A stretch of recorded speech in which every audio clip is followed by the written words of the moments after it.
بسم الله الرحمن الرحيم.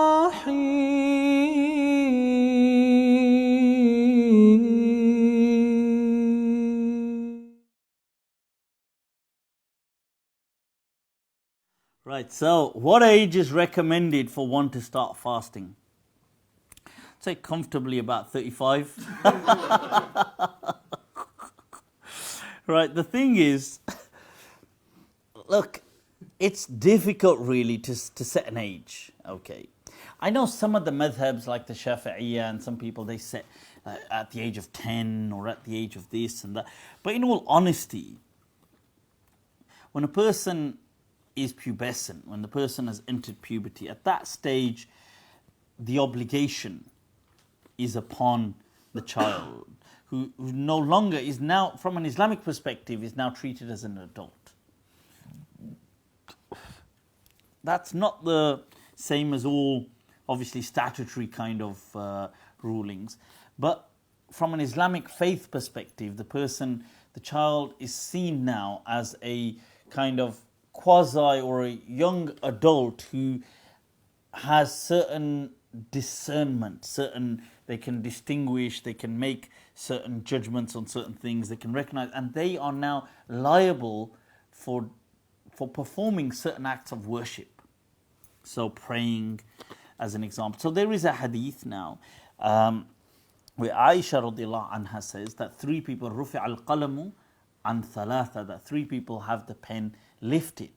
Meaning by this, obviously a metaphor, not pen lifted, just in case. You have sometimes you have literalists.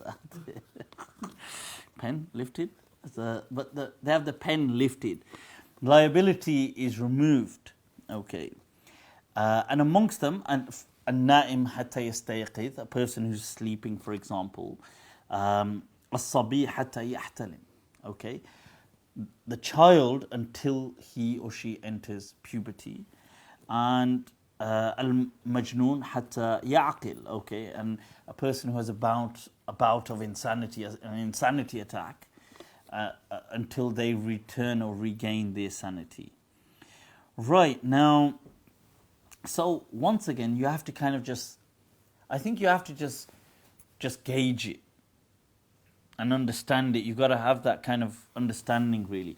What's interesting is I like the way Imam Awza'i kind of dealt with this, where he said if a young person is capable of handling 3 successive fasts in a row, that they can handle 3 days, then that person is capable for handling the entire Ramadan. And if they were struggling with 3 successive days, then maybe not. I just thought that's it's a different way. A great Imam Awza'i. Fortunately, his wife killed him in the steam room. She actually did, yeah. She actually, what you call a hammam, like a Turkish bath, she locked him in by accident, and Bichara Imam, great Imam, died, unfortunately. Rahimahullah, may Allah have mercy on him. But so that's what happens, I mean. So, in hindsight, I should have given talaq there, I guess. But the thing is, this is how great men have also have met their demise, unfortunately. Anyway, as an awesome Imam, his way of thinking, look at his way of thinking, is whoa. It's like, whoa. It's different. So, but I think having a set number, just saying, oh, this child has reached 10, he must fast Ramadan. I think that's it's a bit challenged, really, that person's perspective, and that's not how it should be. It should be a more real, organic kind of gauging, measuring kind of approach. So, okay, hope that helps.